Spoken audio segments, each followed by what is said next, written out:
예,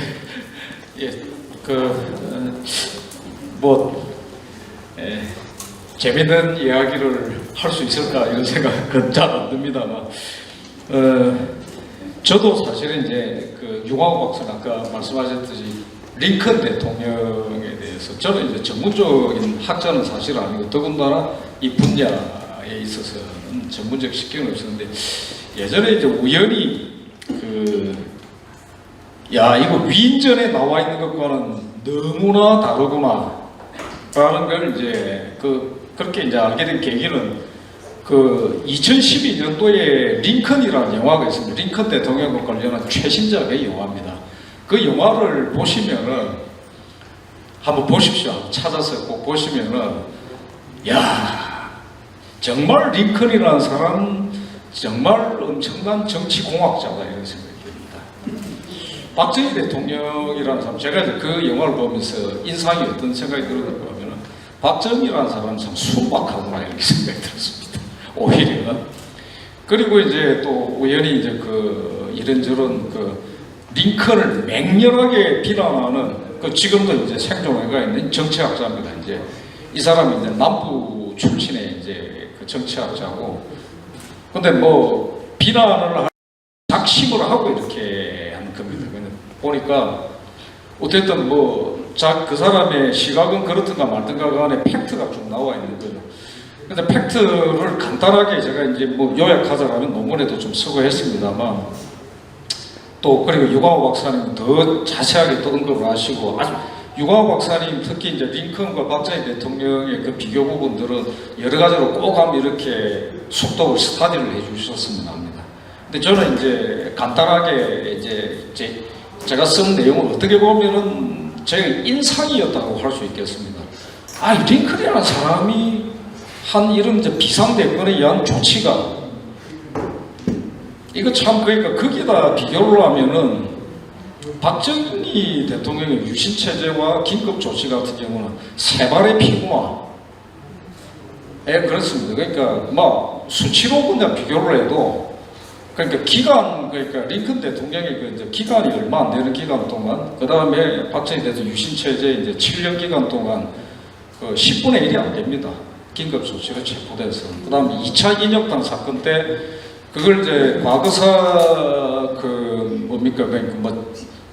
진상 과거사 재조사위원회가 뭔가 이름도 잘 안 외워지는 거기서 이래저래 그게 다 김원구 박사께서 이제 처음에 발제하신 내용에 다 나오지만 그게 다 교과서에 이렇게 반영이 되고 하는데, 저는 이렇게 이제 이야기를 해주고 싶습니다. 그러니까 2차 인혁당 사건 때 거기에 이제 근거된 사람이 대표적인 사람들이 이제 사형이 집행이 됩니다. 그걸 사법살인이다 어쩌다 이렇게 얘기를 하는데, 민주화를 탄압하고 어쩌고 자시고 용공 조작이고 모욕이고. 그런데 이렇게 이제 이야기할 수 있을 겁니다. 정작 거기에 사형당한 당사자들 8명인가 그럴 겁니다. 인혁당 사건인데 그 당사자들한테는 용공 조작이고 단지 민주화 운동을 했을 뿐인데 탄압하고 사형됐다 그러면 그 사람들한테 모욕입니다. 그 사람들 공산주의자예요. 그 사람들한테 모욕이에요. 그런 거짓말하면 안 돼요. 저는 제가 학생운동 시절에 이제 여러 번 언급을 하고 박정희 고라타 책에서도 언급을 했지만 분명하게 제가 배우고 가르친 게 이렇습니다. 김원구 대표께서 이제 발제할 때 남조선 인민해방전선 얘기가 나오지 않습니까? 난민전, 통역, 인역, 해전, 난민전, 4대 공안 사건, 제가 소속되어 있던 지하스거리에서는 그 4대 공안 사건을 이제 꼽으면서 딱 이렇게 표현을 하는 겁니다. 이것은 남한 변혁운동의 피어린 발자취다. 용공조작은 없었다. 제 선배가 저한테 그렇게 가르쳤어요. 공식적으로 용공조작이라고 하지만 그게 아니다. 여기서 변혁이라고 하는 것은, 변혁이라는 표현은 공산혁명을 이야기하는 겁니다. 그렇구나. 저는 그때는 이제 철모르고 하지만 어쨌든 마르크스 레닌주의자를 명예스럽게 생각을 하고 빨갱이가 제대로 한번 떼보겠다 이러던 입장이었으니까 그렇구나. 그 다음에 두 번째로 그 다음에 제가 후배들한테 똑같이 그렇게 가르쳤습니다. 그때 당시 이제 그러니까 공안 그 사건 그 복사물이 있었습니다. 전체적으로 이 정도 됩니다. 그 들고 와가지고 대목 읽어 나가주면서 그걸 또 어떻게 입수했는지는 모르겠습니다. 공소장들 뭐 내용하고 뭐 이렇게 쭉 복사해가지고 오면서 그렇게 된 겁니다. 영국 조작 아니었죠. 명백한 공산주의자들이 이렇게 이제 설치고 뭐 이렇게 했습니다.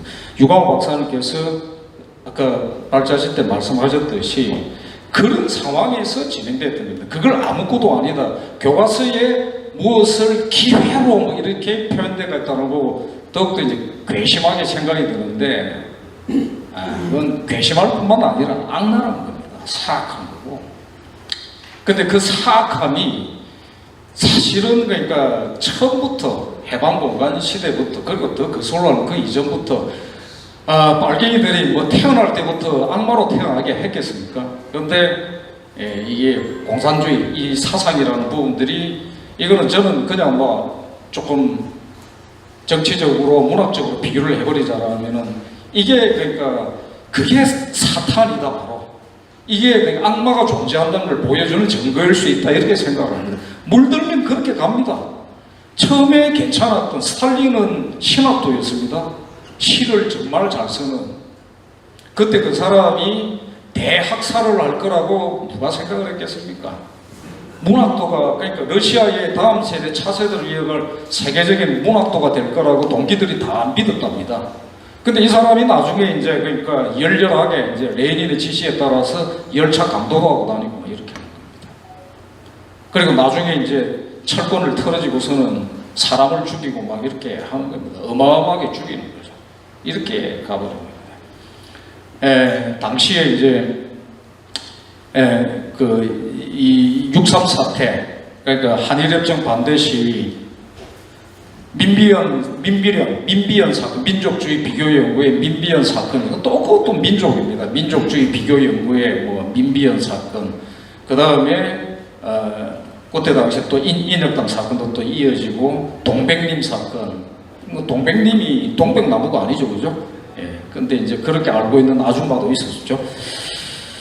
근데 그 세 가지 이제 사건, 동베를린 사건까지 다 그 세 가지에 다 연루되어 있는 사람이 6.3 사태에 그러니까 공식적으로 게시된 날 하루 전날 민족주의 비교연구회 이제 그 세미나에서 그 성명서도 발표되고 이제 기록으로 다 남아가 있습니다. 그러니까 박정희가 오랐다 책에도 있고 여기저기 이제 뭐 구글에서 검색만 해봐도 다 나옵니다만 그때 그 민족주의 비교연구회 서울대 세미나에서 발표된 내용들은 참 그렇습니다. 근데 그걸 지도한 사람이 그 황성모죠. 사회학과가 이상합니다. 저도 사회학과인데 이번에 이제 경력이 쭉 거슬러 올라가면은 6.25 참전 경력이 있는데 인민군으로 참전한 경력이 있습니다. 그리고 거제 포로수용소에 수감됐던 적이 있고 그렇습니다. 참 어떻게 보면은 그런 사람들이 왜 살아가지고 행세를 하고 또 그런 걸 굳이 만들어서 이렇게 하는 거죠. 박현채 아까 이제 나왔습니다만 박현채라는 사람, 박현채 이제 그 민족 경제론 경제 앞에 민족이 왜 붙어요? 그런 사람이 무슨 경제학자이기나 한 겁니까? 사실 그 내용이 아무것도 없습니다. 제가 그러니까 학창시절 운동부 시절에 민족경제로 박현채 그 책을 이제 읽어 나가면서 이해가 잘 안 된다, 안 읽혀요. 무슨 얘기인지 잘 모르겠고 제가 무식해서 그런갑다 이렇게 생각이 들었었죠. 나중에 이제 결론을 내린 거는 우선 문장이 안 돼요. 문법이 안 맞고 문장이 안 돼서 그렇고 내용이 엉망진창이어서 그런 겁니다. 근데 그걸 갖다가 이렇게 떠받들으면서 공부를 하게 되는 게 이데올로기적인 이런 겁니다. 사이비 종교와 똑같습니다. 그렇게 막 주입되고 막 이렇게 가르고 있습니다. 이렇게 몰려 들어갔던 상황이고 이게 밑에 거대하게 흐르고 있었습니다. 저는 박정희 대통령의 정치에 대해서 그 가혹함을 막 이렇게 얘기를 하고 뭐 이런 여러 가지 얘기를 합니다. 저는 정반대로 느낍니다. 지금은 굳이 이제 좌익적 그러니까 이런 경험이 있고 그걸 꿈꾸었던 사람의 입장에서 생각을 해보자라면 있습니다. 그러니까 프롤레타리아 독재 많이 들어보셨을 겁니다. 프롤레타리아 독재라는 게 있지 않습니까? 다 독재라는 개념을 같이 씁니다. 그죠? 박정희 뭐 유신 독재, 유신 독재하고 프롤레타리아 독재를 비교를 굳이 해야 되겠습니까? 프롤레타리아 독재를 그러니까 그게 맞다, 불가피하다고 믿는 사람들이 어떤 짓을 하는가 하면은 스탈린처럼 합니다. 홀로도모르라고 이제 많이 알려졌죠. 우크라이나가 왜 저렇게 멀어졌느냐? 굉장히 가깝습니다. 사실은 하나라고 할 수도 있는데 사실은 고의적으로 학살을 당한 겁니다. 고의적인 홀로도모르라는 게 기아에 의한 학살입니다. 왜냐하면 우크라이나의 분홍, 쿨라크라는 분홍이 가장 많았기 때문에 이걸 제거하기 위해서 고의적으로 그러니까 막 공물을 징발을 하고 이러면서 학살을 조장을 해버린 그게 홀로도모르. 그러니까 유대인 학살에 대학살에 홀로코스트에 빗대서 이렇게 얘기를 해버리는 정도입니다. 그 다음에 또 어땠습니까? 막 그냥 오택동 얼마나 죽었는지 셀 수도 없습니다. 그러니까 대약정 운동 실패로 죽은 사람부터 시작해가지고 그 다음에 문화대혁명 소동, 그러니까 중국에서는 공식적으로 10년 대동란이라고 부른다는 것 아닙니까? 그렇게 해가지고 그때 죽은 사람 숫자를 정확히 세지도 못한다는 겁니다. 자행됐던 만행은 극단적인 기록들도 남아있는데 굳이 인용은 안 하겠습니다. 아주 이거는 사람일 수 없는 그런 기록들이 있습니다. 유혈 낭자 수준을 넘어갑니다. 이런 것들. 근데 그게 소위 문혁이라는 이 광기의 소동이 66년에서 76년 10년간 진행이 됩니다. 그 중간에 사이에 뭐가 있었죠? 닉슨 독트린이 있었고 미중 수교가 있고 이렇게 됩니다. 뭐 하는 짓입니까 그게? 저는 그러니까 닉슨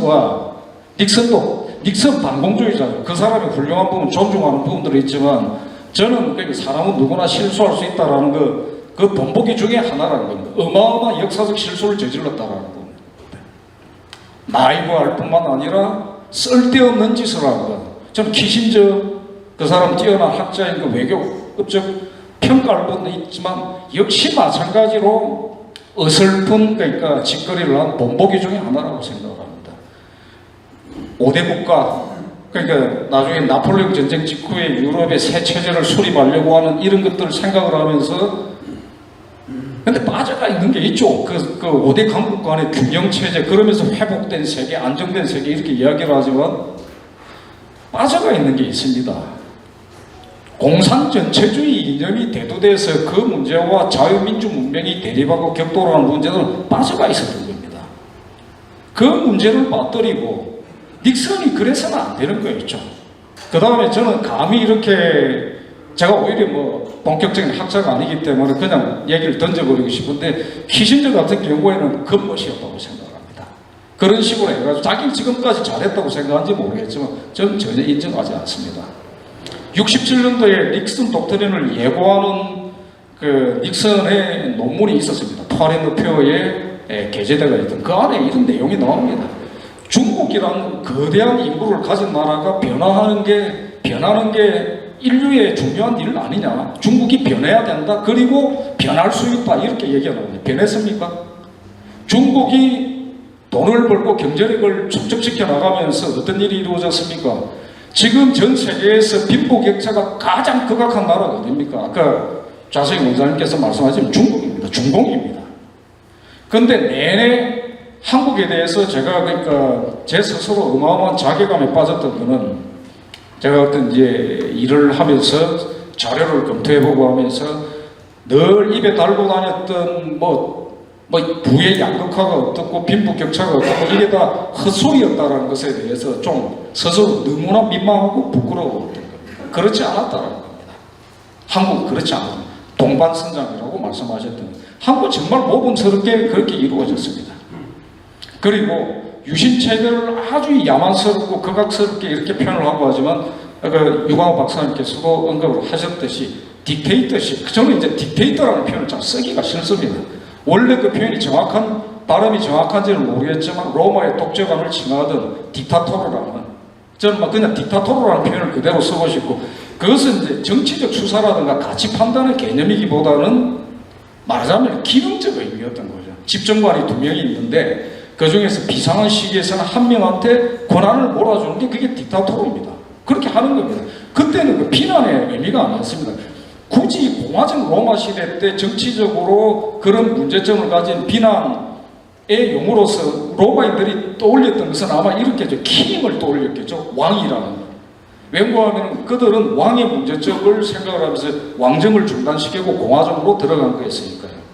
그 다음에 황제라고 요즘은 의미가 달라졌지만 그 뭐 임페라토르도 원래 그 나중에 황제 이런 의미가 되어버렸지만 그건 그냥 사령관의 의미였던 거죠. 군사령관의 의미. 그러니까 공식적으로 여전히 그러니까 그 로마의 그 체제에서는 우리가 오늘날 얘기하는 그러니까 정제군주와 그러니까 그런 어떤 함의에서의 어느 의미가 바뀌어버린 거죠. 그런 거 존재하지 않았습니다. 중국식 천자가 아니었던 거 그냥 사령관입니다. 이렇게 돼 들어왔던. 근데 쭉 내려오면서 저는 지금 현재 가장 가정스럽게 생각하는 거는 독재라는 개념을 가지고서 자 박정희 대통령의 통치 유신에 대해서 유감을 품고 비판하고 동의 안 하고 다 좋습니다. 그런데 그걸 프레임화된 형태로 유신 독재, 반민주 독재 여기에 이제 그 가장 개탄스럽게 생각하는 건 다른 표현으로 공격을 좀 해봐라. 왜냐하면은 그거는 그 김은구 대표가 말씀하셨듯이 김일성하고 동일하시고 이거는 뭔가 하면 김일성이 빠져나가게 만들어줘요. 김일성 때문에 죽은 사람이 얼마나 많습니까? 아까 제가 우연히 어떤 그 내용을 보니까 이런 자료를 페이스북에서 올려놓은 걸 이제 본 게 있었습니다. 경부고속도로 개통 50주년에 즈음해가지고 몇몇 국사학자라는 사람들도 모이고 이래 모여앉아서 대담을 했는데 경부고속도로는 박정희가 만든 것이 아니라 노동자들이 만들었다. 예. 그렇죠. 북한에 그런 어떤 그러니까 안대가 있는 거는 북한 인민들이 게을러 터져서 그런 것입니다. 그죠? 이렇게 돼버려야 됩니다. 이런 어떤 것들이 횡행하고 이렇게 돼버려요. 자, 스탈린도 독재라고 그러고 모택동도 히틀러도 폴포트도 다 독재라고 그래요. 근데 저는 그렇게 하면서 동일화시켜 나가면서 박정희 대통령 독재라고 하려면 해라. 그렇게 모도광다의 문제가 아니라 빠져나가 버리는 부분들이 너무나 곤란하다. 스탈린이 죽인 사람 숫자는 작게는 3천만에서 7천만을 이야기를 합니다. 그냥 그리고 모택동의 어이없는 폭정에서 희생된 숫자는 토탈에서 지금은 그냥 막 1억을 그냥 이야기를 합니다. 모든 희생 다 빼가지고. 그 다음에 폴포트라는 자는 자칭 또 모택동주의자였습니다. 이 사람은 자국민의 4분의 1을 죽였어요. 200만이 좀 넘을 겁니다. 그 사람은 그러니까 교사였어요. 교사. 얼치기가 참 프랑스에 유학하고 이렇게 되면 그것과 독재라는 표현을 동일화시켜가지고 저는 유신체제가 딕타토르 체제였다. 로마식에 맞다. 비상대권을 발동하고 이런 거였다. 동의합니다. 그런 게 필요했다. 학술적으로 길게 말씀은 안 드리겠습니다만 그렇지 않습니까? 그러니까 헌정적 독재라는 개념 제가 좀 써놓기도 하고 유 박사님께서 자세하게 서술도 하고 있지만 클린턴 로시터라는 이제 정치학자의 그러니까 헌정적 독재, 입헌적 독재 이렇게 얘기해요. 저는 주로 이제 헌정적 독재라고 표현을 합니다만 비상대권이 있었고 그 본보기 중에 하나가 링컨이었고 링컨의 가혹한 통치는 이런 말로도 알 수가 없습니다. 그래서 이 개념이 등장해 나오기 전에 이미 내재대가 있었던 부분을 파악하고 그렇게 들어갔다는 부분들이 있는데 지금은 이게 다 실종이 되고 어느 순간부터 지금 저는 이제 이게 풍요의 시대의 역습이기도 할 뿐만 아니라 이런 이제 얼치기 뭔가를 주장하고 싶어하고 사태를 정도 이상으로 과장하고 싶어하는 인텔리겐처들의 문제점이기도 하다라고 생각을 합니다. 이들이 과도하게 정복시켜서 뭔가를 문제 삼고 공격을 하면서 빚어지는 문제들이 있다. 여러 가지 이제 자료들을 준비했지만 간단하게 잘 의식하지 않고 넘어가는 그냥 그 사진만 몇 개 보여드리고, 이거는 이제 표지에 있는 이 사진입니다. 이런 사진이었다라는 거 꼭 기억을 해 두셨으면 합니다. 미국의 파운딩 파더들입니다. 제가 이제 이걸 소개드리는 게, 미국을 반민주 독재 국가라고 하는 사람은 아무도 없죠. 그런데 보면은 미국의 정치의 도처에는 독재가, 특히 독재관이 파스케스를 가지고 있는, 파스케스라는 게 있는데, 릭토르는 말하자면 근위병이고 수호대 이런 겁니다. 그러니까 직접적인 경호대 같은 겁니다. 같이 행렬을 이루어가지고 가는데, 그게 이제 상징적 무기로 24개, 독재관이 가장 많습니다. 그런데 그걸 자랑스럽게 다니고 이렇게 했습니다. 로마 공화정을 모델로 했고, 파운딩 파더들은 전부 다 별명들이 다 로마의 이런 사람들 별명을 가지고 있습니다.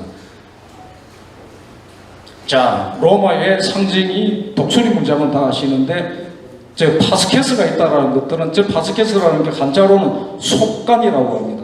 자작나무로 해가지고 도끼를 딱 묶어 놓는데, 저거 하면 도끼가 말 안 들으면 벌 준다 이런 뜻입니다. 예, 이렇게 이 파스케스라는 게 있는데, 릭토르, 저걸 들고 다니는, 그러니까 호위대입니다. 딕타토르가 가장 많은 숫자를 거느리고 다닙니다. 24명, 이렇게 24개의 파스케스를 들고 다니고, 황제 임페라토르로 갔을 때도 마찬가지였습니다. 자, 이 사람이 워싱턴입니다. 이 사람이 짚고 있는 게 보이시죠? 파스케스라는 겁니다. 로마의 독재관, 딕타토르의 상징인 저걸 딱 짚고 있습니다. 링컨입니다. 링컨 좌상입니다. 링컨 기념관에 있는 그 양쪽에 짚고 있는 게 파스케스입니다.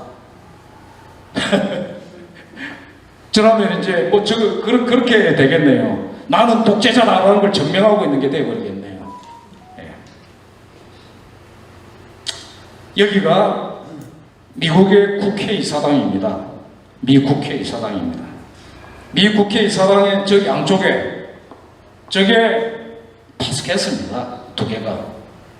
미 국회의사당입니다. 바이든이 연설을 하고 있죠. 이게 또 이 기념관, 국립동상 컬렉션 의사당 내에 있습니다. 근데 이게 자세히 보면 전부 다 이 하나하나가 다 문양이 다 파스케스 문양. 저걸로 장식을 해놨습니다. 이렇게 되겠네요. 우리는 독재자다 이렇게 되어버리겠네요. 그 외에도 엄청나게 많습니다. 수두룩 배경, 미국이 저걸로 가득 채워져 있습니다. 이렇습니다. 제가 이제 이걸 굳이 보여드렸던 것은 시간이 이제 많지 않기 때문에 더 길게 언급 안 하고, 기본적인 내용들은 꼭 책을 갖다가 좀 구입도 하시고 해가지고 보시면 좋겠어요. 읽어보시고 하면 좋겠고요. 여러 가지 이야기가 나와 있습니다. 그래서 더 이상 이제 그러니까 저는 박정희 대통령이 저는 개인적으로 느끼는 거는 오히려 조금 더 매섭게 기왕에 비상대권을 발휘하셔서 당시 이걸 비상한 상황에서 이걸 잡고 이렇게 나갔다라면은 좀 더 많이 정리를 해 주셨다면은 뒤에 저 같은 사람이 없었을 텐데 이런 생각을 하게 됩니다. 그런 부분들이 굉장히 아쉽다고요. 가혹한 통치라는 것은 거짓말입니다. 사실과 다르다는 것들. 남미의 군사 독재 이런 거 개념도 다 똑같이 이렇게 독일선상에 넣어가지고 그렇게 하는데 사실과 다릅니다. 지나치게 오히려 온건했다라는 부분들, 이런 부분들이 오히려 좀 문제가 아니었나. 그리고 박정희 대통령은 대화를 참 너무 열심히 하시더라고요. 안 했다라는 정도 안 됩니다. 집권 초창기부터 그랬고 유신 시대에도 그랬습니다. 대화를 하자라고 해놔놓고 에피소드가 있습니다. 누구라고 언급은 안 하겠습니다. 야당가에서 대화가 여야 영수회담 비슷한 대화가 이루어진 걸 따가지고 이렇게 왔는데 박정희 대통령께서 이런 장소 불문, 시간 불문, 언제 어제 다 좋다. 주제 불문, 무조건 만나줄게. 그걸 보고를 합니다. 야당가에 가서. 이렇게 됩니다. 아, 큰일 났다. 이래 되면 우리가 당한다. 뭔가 하면은 박정희 대통령이 그렇게 적극적으로 우리의 독재자가 아닌 면모를 우리가 들러리를 서야 된다. 어떻게 해서든지 그걸 집어채워라. 이렇게 됩니다. 그 다음에 그걸 교섭을 해가 자리를 만든 사람이 말하자면 밀려납니다. 한동안. 이런 일이 발생합니다. 민주주의를 신성화시켜가지고 여러 가지 이야기를 합니다만 저는 언젠가 학술적으로 반드시 한번 그걸 본격적으로 검토를 하고 정착을 시켰으면 하는 이런 부분이 있습니다. 제가 비유적으로는 양아치 디모크라시라고 표현하고 싶습니다. 이런 게 존재한다라는 것들, 이런 행태가 존재할, 지금 현재 한국의 정치가 어떻습니까? 이념, 이데올로기 정도 좌빨뿐만 아니라 거기에 범죄적인 어떤 상황까지 겹치지 않았습니까? 그러면서 어이없는 정도의 거짓말을 끊임없이 해대지 않습니까? 마구잡이로 이렇게 하지 않습니까? 이런 사람들과 국민들도 이렇게 느끼지 않습니까? 이런 사람들이 그게 정치적 자유에 해당이 됩니까? 그리고 그걸 무조건적으로 옹호하고 지지하고 이런 것들이 막 있습니다. 이런 사람들이 주권자로서의 양식 있는 시민으로서의 자격은 있기는 합니까? 이런 상황인데도 그대로 민주주의 어떻고 저떻고 이렇게 가야 됩니까? 이게 민주주의 맞기는 맞나요? 저는 그래서 민주주의의 가장 큰 적은 제가 논문에서 핵심적으로 지적했던 것은 독재라는 용어에 이제 더 이상 현혹되지 말자. 두 번째로 민주주의의 가장 큰 적은 민주주의 자신이다. 이렇게 이걸 봐야 된다. 양아치들이 행세를 할 수 있는 부분들을 차단하고 봉쇄하는 부분들은 문명국가를, 국민국가를 수호하기 위해서는 오히려 중요한 일 아니냐. 저는 이렇게 오히려 말씀을 드리고 싶습니다. 지금 저는 그렇게 느낍니다. 유신 당시에는 어떠했을 것 같습니까? 그때도 오늘 더 자세히 언급은 안 하겠습니다만 정치적으로 몇 가지 4대국 안전보장론이라든가 그 다음에 대중경제론 같은 이런 차원의 문제만이 아니라 그때야말로 60년대 70년대 초반까지 그 이전까지의 그야말로 양아치 디모크라시라고 할 수밖에 없는 행태들이 어마어마했습니다. 야당에. 그건 저는 압니다. 군인들은 상대적으로 순진했습니다. 그 중에서도 정치공학적으로 가장 순진했던 사람에 해당되는 사람은 지나치게 그런 교양을 갖다가 많이 학습을 하셨겠는데 저는 박정희 대통령이 오히려 그랬다고 생각합니다. 정말 교과서적인 것을 지키려고 애를 쓰시는 모습이 어록으로도 실제 행태로도 다 남아가 있습니다. 말 같지도 않은 놈들과 상대를 해주면서 그래도 달래고 하는 부분들이 있었습니다. 이게 뭐였을까? 그런데 정반대편에서는 어마어마한 음모, 오늘 그까지 길게 언급은 안 하겠습니다. 그런 상황이었다는 것. 그걸 무릅쓰고 이렇게 이루어진 게 한강의 기적이었다. 유신체제는 가혹한 암흑의 통치가 아니라 사실은 굳이 고전적으로 들어가자면 비상대권이었고 헌정적 독재였고 더 거슬러 가면은 딕타토르였고 그럴 만한 국내외적인 어떤 조건이 충분했다. 그리고 그럼에도 불구하고 그 통치는 극히 제 기준으로는 프롤레타리아 독재가 해대는 짓에 비교는 안 됩니다. 지나치게 온건하고 얌전했다. 이렇게 말씀을 드리고 싶습니다. 여기까지 마치겠습니다.